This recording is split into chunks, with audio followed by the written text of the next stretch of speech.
one last thing to say about the double bind of celebrity. So on my last post, a lot of people were dragging me for gently tugging on Harry and Meghan's wigs because I said that as content creators, they want to have everything but give nothing. And I wanted to talk a little bit more about the double bind of celebrity, or like you can't get something for nothing. So if you follow me or you go on my page, you'll see that I do a lot of analysis of reality TV and the people who are on reality TV. I'm interested in personality as performance, the performance of the self, and the way that when you are looking at reality stars, it is very clear that they are exchanging something for something, right?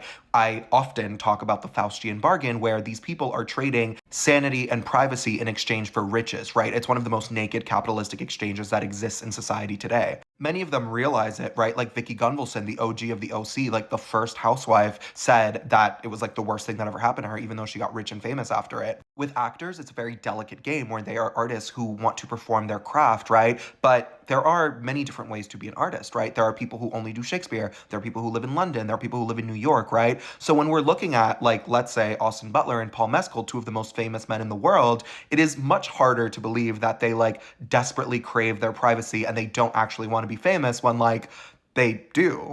2 years ago, when Paul Mescal was campaigning for the Oscar, he did this Vanity Fair interview where he finally talked about his breakup with Phoebe Bridgers, where he said, "Shut the fuck up. This is my life. I want to be very private. Like, I don't want anyone to know anything about me." And then he proceeded to be papped constantly and spent all of 2024 showing up places with Gracie Abrams, right? One of the most famous artists in the world. Obviously, she's a Nepo baby, so, but also she was on tour with Taylor Swift. Her star rose tremendously. 2024 was like the biggest year of her career. So it is very interesting to look at his like want to be desperately private and be like, I don't want anyone to look at me ever, while also showing up on every single red carpet with his very, very famous girlfriend. I can understand why artists do this, right? Because you have people like Bradley Cooper who like desperately want it, or Leonardo DiCaprio who want it so bad and it repels people. It like turns them off, right? If we know that you need this attention from us, it absolutely like diverts the love, or at least it does for me, right? Because I'm a Capricorn. I am very turned off when people like are needy in that way. But obviously Leonardo DiCaprio has shooters and no one will acknowledge that he was so desperate to win the Oscar that it drove him crazy. The trade-off is obvious, right? You do not get to be one of the most famous men in the world without giving up parts of your privacy, right? And I'm not saying it's right and I'm not saying it's good, but I'm also not saying that it's like not something that he wanted, right?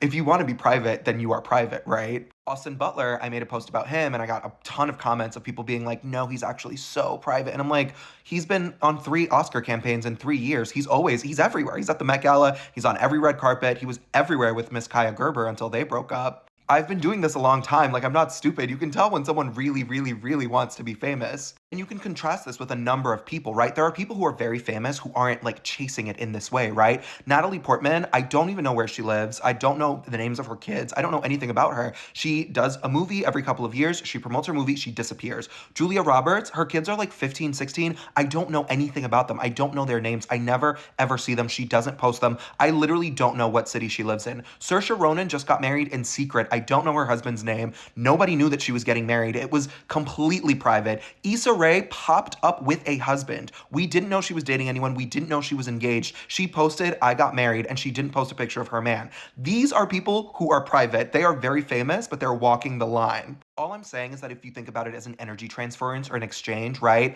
it is a sort of Faustian bargain in its own way because they are giving up their privacy to be famous. But like, there are people who do it very well and very successfully. They are not these people who are desperate to be on every single red carpet and at every single party to be like the most famous person in the world. And that's fine. There's nothing wrong with wanting to be the most famous person in the world, but there is something a little bit wrong with lying about it. And that was one of the few criticisms I had for Harry and Meghan, where, again, you're doing a $100 million book deal, you're doing a $20 million Spotify deal, you're doing a $60 million Netflix deal. Like, I'm not entirely sure that you really, really, really want to be like the most private person in the world, and you don't want us to know anything about you when, like, you are courting the attention in this way.